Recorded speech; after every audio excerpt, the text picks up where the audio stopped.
जय श्री राधे दोस्तों, कैसे हैं आप सब। आशा करती हूँ आप सब स्वस्थ होंगे, मस्त होंगे, सुरक्षित होंगे। महालक्ष्मी व्रत की शुरुआत राधाष्टमी से शुरू होती है और 16वें दिन इस व्रत का समापन किया जाता है।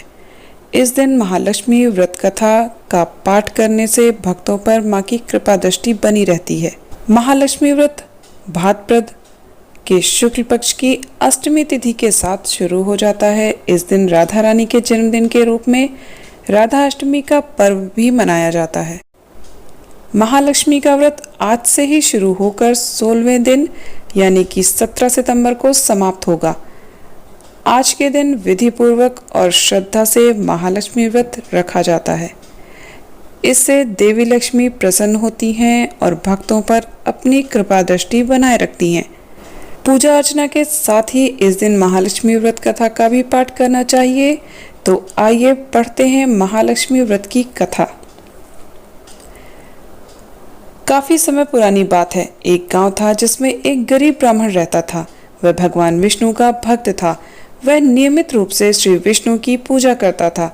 एक बार श्रीहरि ने उस ब्राह्मण की पूजा से प्रसन्न होकर उसे वर मांगने को कहा। तब ब्राह्मण ने इच्छा जाहिर की कि लक्ष्मी जी का निवास उसके घर में हो। यह सुनकर विष्णु जी ने लक्ष्मी जी की प्राप्ति का मार्ग ब्राह्मण को बताया। विष्णु जी ने कहा कि मंदिर के सामने एक स्त्री आती है जो यहाँ आकर उपले थोपती है। उसे अपने घर आने का निमंत्रण दो। वह धन की देवी है। जब लक्ष्मी जी तुम्हारे घर आएंगी तो तुम्हारा घर धन धान्य से भर जाएगा। इतना कहकर विष्णु जी ध्यानमग्न हो गए। अगले दिन सुबह 4 बजे से ही मंदिर के सामने ब्राह्मण आकर बैठ गया। कुछ ही देर में लक्ष्मी जी उपले थापने वहीं आईं। ब्राह्मण ने उनसे अपने घर में आने का निवेदन किया। यह सुन लक्ष्मी जी समझ गईं कि यह सब विष्णु जी का किया धरा है। तब उन्होंने ब्राह्मण से कहा कि तुम महालक्ष्मी व्रत करो। यह व्रत 16 दिनों तक व्रत करने और 16वें दिन रात को चंद्रमा को अर्घ देने के बाद ही तुम्हारा मनोरथ पूरा होगा।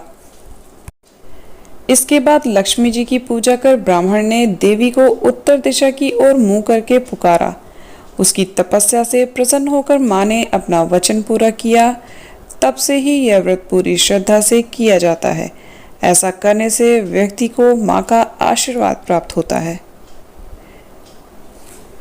तो दोस्तों, ये थी महालक्ष्मी व्रत की छोटी सी कथा। अगर आप भी व्रत रखते हैं और नहीं भी रखते हैं तो इस कथा को अवश्य सुने। इस कथा को सुनने का बहुत ही महत्वपूर्ण फल प्राप्त होता है। तो आप भी इस कथा को एक बार सुने और बताइए कि आपके साथ क्या चमत्कार हुआ है।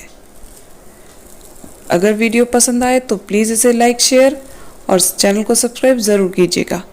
मिलते हैं नेक्स्ट वीडियो में एक नए उपाय के साथ। तब तक आप सब हंसते रहिए, मुस्कुराते रहिए, खुश रहिए। जय श्री राधे, हर हर महादेव।